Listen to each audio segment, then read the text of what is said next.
Quando a gente fala de empresa, startup, ideia, todo mundo tem muito para falar para você o que fazer. Mas mais importante é o que não fazer. Isso daqui é muito mais importante, tá? E hoje eu quero contar um pouco da história aí da Aerocim, alguns dos erros, né? Não todos porque foram muitos, mas alguns dos erros que a gente cometeu na questão de transição de produto para, de tecnologia para produto, todas as falhas que a gente cometeu e como eu vejo isso em retrospectiva hoje. Mas então deixa eu me apresentar, para quem não me conhece, eu sou o Wayne, sou esse cara aqui, Wayne Oliveira, eu sou o cofundador da Aerocim, engenheiro da computação pela UT, entrei em 2017, finalmente saí de lá, né? E também faço um pouco de conteúdo aqui, um pouco das redes. Tá, então primeiro contextualizando, né? O que é a Aerocim? A gente basicamente fornece inteligência de vento para estruturas. A gente faz estudos de vento para prédios altos, para galpões, para qualquer tipo de estrutura em que o vento é uma questão sensível. E a gente faz isso combinando o conhecimento de engenharia de vento, que é a área técnica disso, junto com software de simulação. A gente veio da academia, então a gente nessa área de startup, né, considerado o que se chamaria de uma deep tech, e a gente trouxe o conhecimento da academia, a gente desenvolveu um método que, para resumir, ele é muito mais rápido, muito mais econômico para simular o vento, para simular escoamento. A gente trabalhava com a indústria de óleo e gás e vimos oportunidade na aerodinâmica. Então a gente já começou aí, tem uma tecnologia, vamos procurar um problema em aerodinâmica que, né, não é recomendado, tá? Se não é recomendado, você começa com um problema, depois você parte para tecnologia. É uma tecnologia que é baseada em GPU, simulações que antes, softwares tradicionais você vai demorar 7 dias, 10 dias ou até mais, ou nem conceber fazer. Nosso software a gente consegue rodar em menos de um dia. Hoje a gente chegou num ponto que prestamos consultoria para fora, prestamos consultoria aqui no Brasil, temos usuários de software por todo o mundo, Ásia, Europa, Estados Unidos, aqui no Brasil também. Empresa pequena, mas a tecnologia é bem consolidada, né? E quero falar um pouco da trajetória que trouxe até aqui, de tudo que aconteceu, né, no caminho. Então, não vou falar de sucesso, você começa, tem a ideia bonitinha, eu vou ter o meu produto, eu fiz o meu estudo de mercado, fiz meu modelo de negócio aqui, validei minhas coisas, com 3 meses eu consegui tal coisa, com 1 ano eu consegui break-even, e daí com 2, 3 anos eu vou vender. Não é bem assim que funciona, tá? E não se frustre se isso não deu certo com você já teve experiência de startup, você provavelmente sabe que não é bem assim que funciona e que você é mais quebra-cara de qualquer coisa. Então, algumas das coisas que eu quero falar aqui, né, é sobre quando a gente constrói antes de vender e o que acontece quando a gente faz isso. Confundir tecnologia com produto, isso é uma coisa que acontece muito com quem é técnico, porque a gente tem uma fixação muito grande na tecnologia, a gente fala, isso daqui resolve meu problema, isso daqui é a coisa mais bonita do mundo, mas tecnologia não é produto. São coisas muito diferentes, é muito importante ter. Não é porque uma coisa é boa, é porque uma coisa é foda que ela se torna produto, ou que você consegue fazer daqui no mercado, você consegue ver daquilo, não. E muito menos, né, porque é produto que é escalável também. Tentar escalar um serviço complexo também, geralmente é muito comum a gente em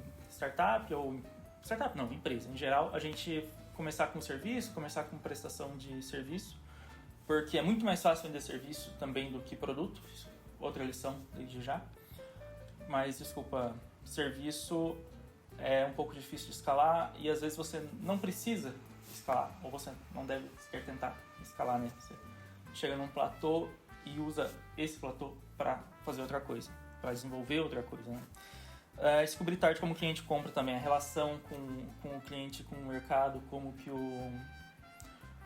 que se dá o processo de compra, como que se dá o processo de convencimento é algo extremamente importante, principalmente, por exemplo, na área que a gente atua, que é civil, é uma área peculiar. Tá, então voltando, né? Qual que é a ideia clássica? A gente atendia a consultoria e consultoria tem as suas limitações, tem os seus problemas, então sempre o que é vendido, né?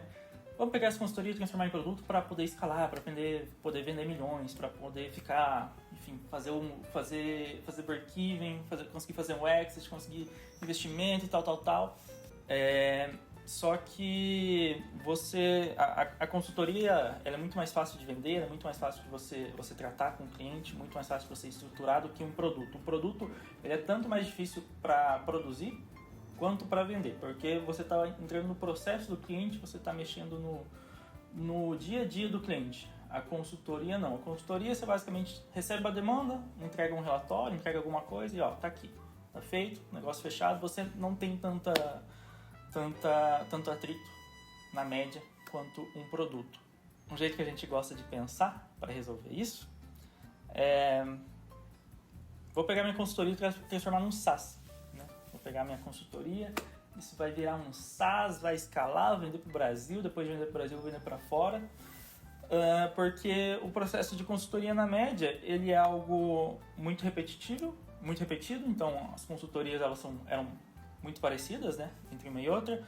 Dava para automatizar a maior parte da consultoria e com isso eu tenho um produto que teoricamente é escalável. Mas qual que é o problema aqui, né? Produto não é consultoria sem o consultor. Deixa eu elaborar melhor, tomar um trabalho. Então, nessa tentativa de transformar a consultoria no SaaS, a gente tinha um problema que, digamos assim, a ideia, né, de negócio. O CFD tradicional era lento, era caro, era demorado, era inviável para resolver boa parte das coisas, então o pessoal pulava fora de CFD, ou ia para túnel de vento, ou ia para norma, ou, no caso, né, na consultoria. Era o trabalho que a gente fazia da consultoria, né? A gente tinha um software próprio, executava GPU, muito rápido, muito mais rápido do que outros softwares tradicionais. A ideia era desenvolver uma interface para engenheiros, para que os engenheiros conseguissem utilizar aquilo e tirar as próprias conclusões, digamos assim. Ao invés de eu contratar o seu túnel de vento para você me dar um coeficiente aqui, um fator, não, você mesmo agora consegue executar esse estudo. Qual que é a questão? O cara que quer consultoria, ele não quer produto. E geralmente o cara que quer produto não quer consultoria. Simplesmente essa mudança de ao invés de você contratar uma consultoria, ao invés de você receber um relatório com resultados prontos, você ser capaz de, digamos assim, operar uma plataforma e dali tirar os resultados, essa mudança é uma mudança que pode parecer pequena, mas ela é extremamente brusca, ela muda o perfil do cliente, ela muda como o cliente compra, muda como o cliente confia e N questões. Que a gente não estava substituindo só um relatório, a gente não estava tirando um relatório e colocando uma plataforma ali no meio. A gente estava tentando substituir o quê? Especialista. Então, eu tenho um especialista que ele vai me dizer se eu posso confiar naquilo, que isso está certo ou está errado. Isso é um especialista que isso é responsabilidade do especialista e é uma das principais coisas da consultoria. Processo consolidado, o cliente já sabe como compra a consultoria, o cliente já sabe como tratar, já sabe como integrar no processo interno dele de processamento de dados ou, enfim, de consideração, já sabe como repassar para o cliente final, que também o processo de venda em civil é um negócio à parte, é meio complicado. A própria interpretação dos resultados, né, o cliente vai ter que ter um treinamento interno para conseguir, se quer interpretar os resultados, se quer saber o que o negócio funciona, né? O que quer dizer, desculpa. Responsabilidade técnica, que na área de engenharia também é bem crítica, né? Porque a partir do momento que você faz isso, então o cliente começa a assumir responsabilidade técnica sobre o trabalho feito. Então, não é, vou colocar um estagiário, vou colocar um engenheiro aqui para fazer. Não, você assume o BO também desse tipo de estudo e a maioria dos escritórios não estão interessados em assumir esse tipo de BO. Por isso, né, que a gente contrata consultoria e contrata especialistas para isso. Quando você para pensar, quando você para ver a proposta de valor de uma consultoria, de um estudo, é a proposta de valor do especialista.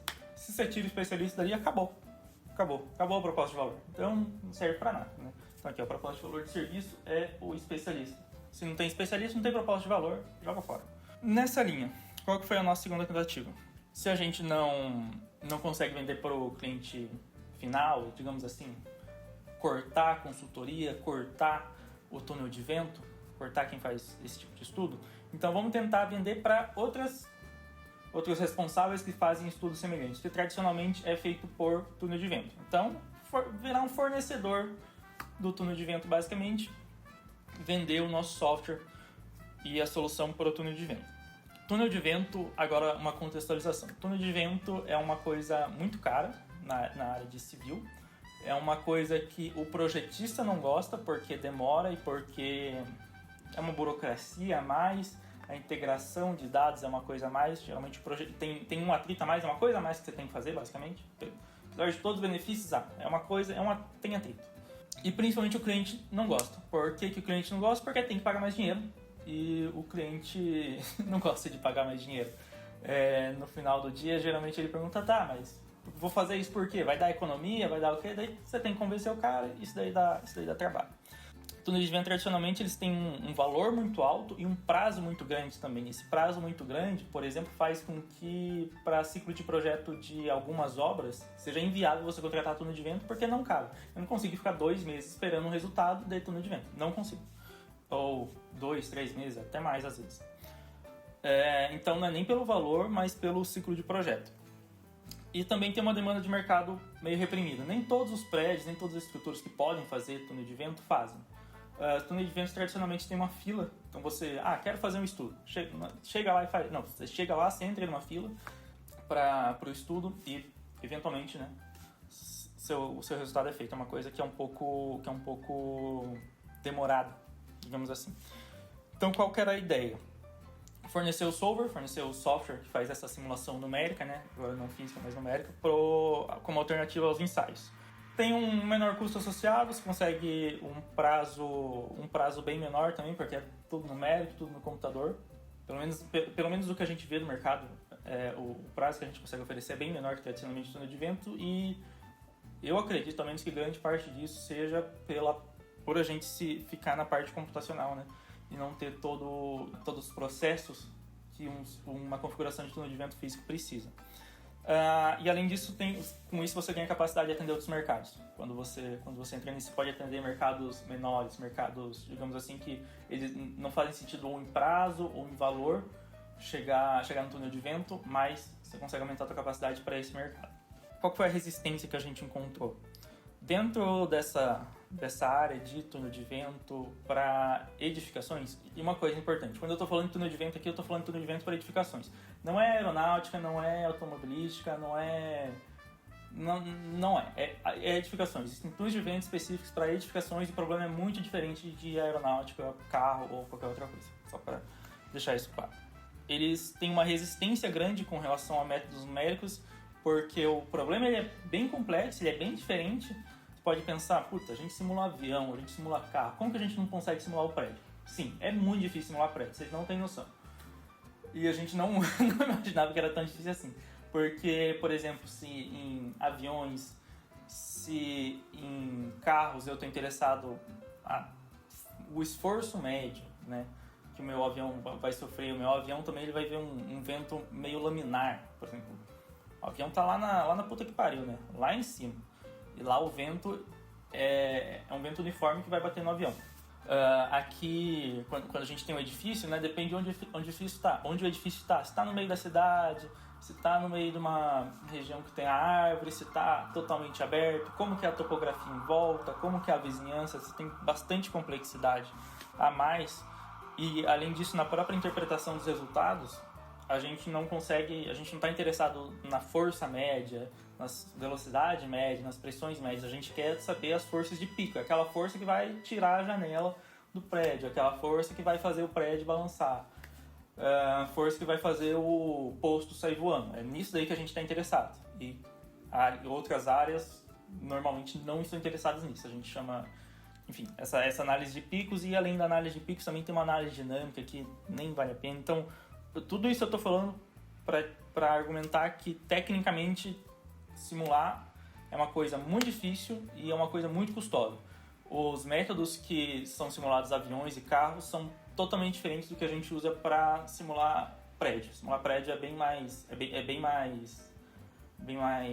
demanda bastante mais hardware, bastante mais precisão do que simulações médias de carro e avião e afins. Não estou dizendo que eles não fazem isso para a área, tá? Mas a simulação, mas eu consigo simular um prédio, consigo simular um carro, um avião com soluções médias, com pressões médias, velocidades médias, e isso para prédio Não faz sentido. Então, por esses motivos, a questão de viabilidade tecnológica, viabilidade para você conseguir rodar um caso e resolver, está começando só agora a virar essa chave. Conseguir ser viável comercialmente. A gente consegue reproduzir resultado desde os anos 90. Tem artigo desde os anos 90 que reproduz, mas é muito caro, é muito demorado.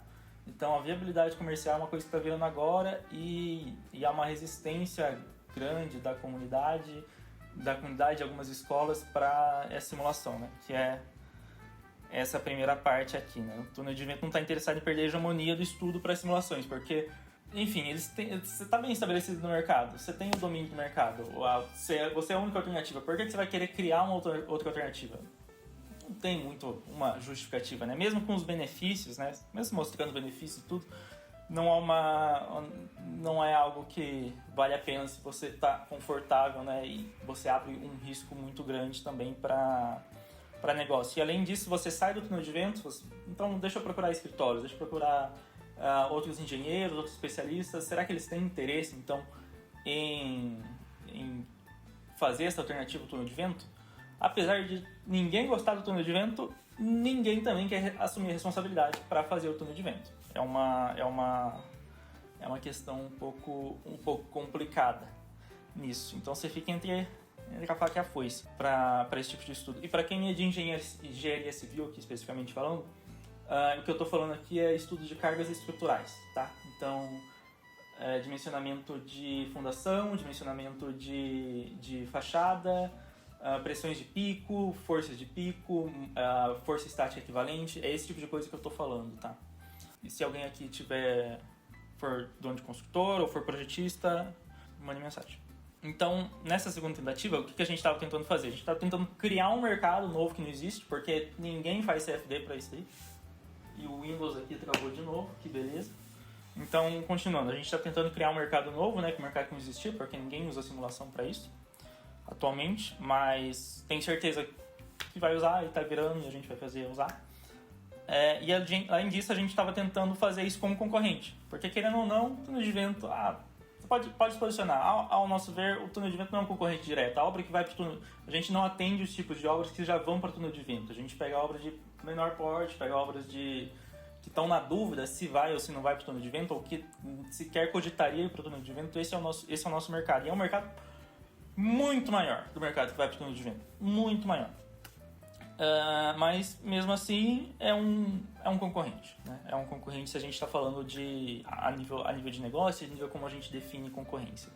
O túnel de vento domina os estudos de ventos para estruturas. Eles não têm interesse em criar alternativa, apesar de haver pressão, tem muita pressão. Tá? Não há um interesse interno do túnel de vento. Putz, eu vou desenvolver uma alternativa a mim mesmo. Não existe. Mundo inteiro, tá? Mundo inteiro. Não existe. Só se movimenta a partir de pressão externa, então essas pressões elas vêm ou de comunidade científica, ou de clientes, ou enfim, de avanços tecnológicos. Por exemplo, a gente, né, também grande inércia também para mudanças de mentalidade e normas. O que eu quero dizer nesse sentido? Vamos supor que, maravilha, vamos supor que tudo deu certo. O túnel de vento aceitou, o túnel de vento quer fazer isso, todos os túneis de vento do mundo se uniram para fazer e tal. Eu ainda tenho que normatizar isso, porque engenharia é normatizada, pessoal. Eu ainda tenho que fazer um arcabouço, ter um arcabouço metodológico mesmo, bem estabelecido, bem validado, e isso toma tempo. Isso é uma coisa que a gente faz na empresa, a gente faz extensivamente na empresa, mas ainda assim, se você vai para a área de engenharia, a normatização é uma coisa que precisa ser feita. Depois, além da normatização, você tem a própria conscientização que da norma tem que ir para a formação, tem que ir para o engenheiro, e é um BO do caramba. Então, é uma coisa que demora. É uma coisa que, putz, eu preciso de dinheiro para daqui 6 meses, 1 ano. Esquece. Não vai. Não vai. Esquece, não vai. Então, existe essa inércia também, além de tudo. E qual que é a nossa terceira tentativa e que a gente está indo agora e que estamos tendo mais sucesso, né? A gente se posiciona hoje como inteligência de vento aos clientes, porque todo esse tempo com cargas e afins, a gente aprendeu muito sobre engenharia de vento, aprendeu muito sobre simulações, muito sobre CFD, muito sobre túnel de vento. E esse arcabouço de conhecimento é uma coisa muito valiosa mesmo, e que é difícil de achar, não só no Brasil, mas no mundo. E a gente estava focando muito em uma aplicação, cargas, porque basicamente isso era o que a gente fazia em consultoria. E se você vê qualquer também vídeo de startup, o que o pessoal fala é: faça uma coisa, faça bem, foque nisso, um problema. E a gente seguiu isso, a gente seguiu esse caminho, a gente tentou bastante, não deu certo. Não deu certo focar nisso por causa dessas questões. Talvez se fosse outro problema teria dado certo. E eu acho que é muito válido isso.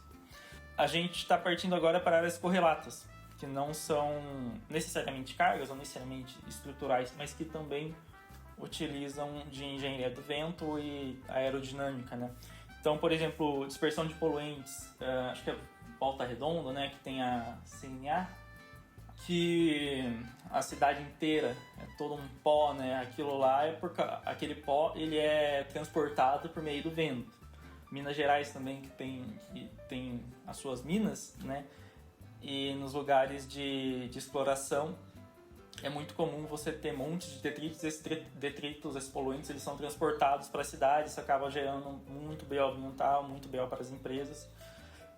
Então esse é um tipo de aplicação de estudo que é possível, que é muito correlato nosso, a área que a gente atua de cargas, que também é engenharia do vento, que a gente está explorando. Estudo de conforto térmico também, quando você vai construir alguma estrutura, shopping, prédio, qualquer coisa que for, e vai ter uma área de lazer, por exemplo, você tem que entender se aquela área de lazer vai ventar muito ou não. Eu posso que você já foi em alguma região que venta bastante e não dá para ficar ali, basicamente. Segurança de fogo e fumaça, isso daqui é uma coisa normatizada também, uma coisa que é muito forte na Ásia, é uma coisa que é muito forte na Europa. Ventilação natural de ambientes, isso daqui é para o pessoal de arquitetura, que eu imagino que utilize mais. Então, como que eu vou fazer as aberturas de uma casa, as aberturas de uma construção para que o meu vento circule, para que o ar frio entre por baixo, o ar quente saia por cima. E esses mercados eles já estão acostumados com simulações. Todos esses mercados já usam simulações e estão muito acostumados, então eles já são desenvolvidos. E a gente tem diferenciais tecnológicos que justificam o uso do nosso software. Então o que a gente está fazendo hoje é combinar esses conhecimentos que a gente teve em consultoria junto com o nosso conhecimento de software, né, e atingir novos mercados. A gente está indo bem nisso. Basicamente atuar em um mercado já existente, consolidado. Não querer inventar um mercado, que era o que a gente estava tentando fazer antes. Tudo aquilo lá era praticamente criar um mercado e um produto junto. Agora a gente tá indo pelo caminho de existe esse mercado, vamos colocar como alternativa nele. E vamos se desenvolver como alternativa nele. Então, agora um resuminho da apresentação. O que não fazer, se o Windows deixar eu mostrar o que não fazer também, porque o que não fazer, uma das coisas é usar o Windows. Isso daqui, meu Deus, ninguém merece. Então, primeira coisa, o que não fazer, não comece pela tecnologia, comece pelo problema. A tecnologia é legal, é muito bom, mas comece pelo problema e toma cuidado com o problema e até onde você consegue levar ele com essa tecnologia ou do jeito que você está pensando, porque se sua tecnologia é muito boa, é muito diferente, é muito disruptiva, quer dizer que ela não existe no mercado, quer dizer que você vai encontrar uma resistência, muito provavelmente. Pelo menos essa foi a nossa experiência. E lembrando, né, que a experiência estou falando do mercado específico de engenharia civil, simulações, CFD, Deep Tech, talvez se for para Fintech, para Agrotech, para saúde vai ser muito diferente, mas estou falando aqui da experiência. Não confunda automação com produto, né, porque você consegue automatizar alguma coisa que isso vira produto.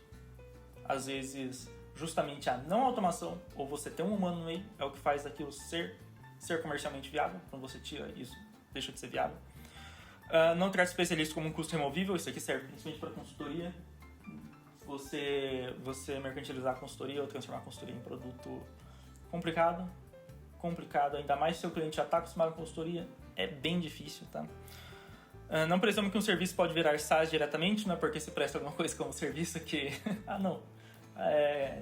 faço isso daqui de consultoria, é um serviço, vou transformar num SaaS. Não, você tem todas essas outras questões, né, de compra, de tratamento, de modelo de negócio que tem que ser consideradas. Não comparar soluções apenas por preço e desempenho, não é porque a tua solução é mais barata e mais rápida que ela vai ser adotada, tá? Não é só isso. E além disso existe, mesmo que você tenha os argumentos, tenha tudo que precisa na ponta do lápis para falar, digamos assim, é tão, no nosso caso, a gente cai dentro do erro de dispersão do túnel de vento. Então você coloca um monte de túnel de vento, coloca a gente, não dá para saber qual que é o numérico e qual que é o túnel de vento para as comparações que são realizadas. Mesmo assim, ainda a resistência, de modelo de negócio também, às vezes o pessoal, quando você compra alguma coisa barata, às vezes o pessoal não dá valor. Às vezes o pessoal acha que tá barato porque, se é barato porque é ruim, tá? Então, não é porque é barato que você vai, às vezes isso tira o seu valor, inclusive. Não ignorar como o cliente compra, confia e decide. Isso daqui é muito importante mesmo. Cada mercado tem as suas tradições e o mercado de engenharia civil é extremamente pessoal, extremamente. Você tem que sentar, você tem que fazer reunião, você tem que conversar, é no tete-a-tete.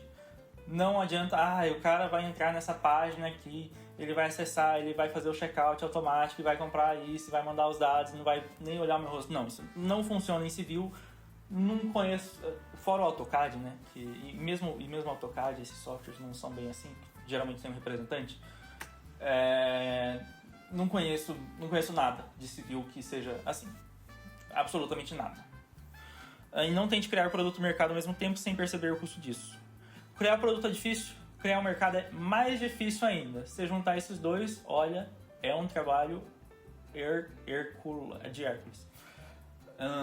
E foi meio isso que a gente tentou fazer, ao meu ver. Então a gente falou, não vamos tentar criar um mercado, não vamos ficar com esse mercado de consultoria que a gente tem, que já é bem estabelecido. Vamos criar o produto e atuar no mercado já existente. Essa mudança de chave foi muito positiva. E aí, como era a apresentação, o Windows não deixa mostrar, mas muito obrigado aqui. Aqui embaixo ia ter os contatos, mas os contatos estão aí no YouTube também, é só seguir no Instagram. E é isso. Essa foi a apresentação e valeu, pessoal.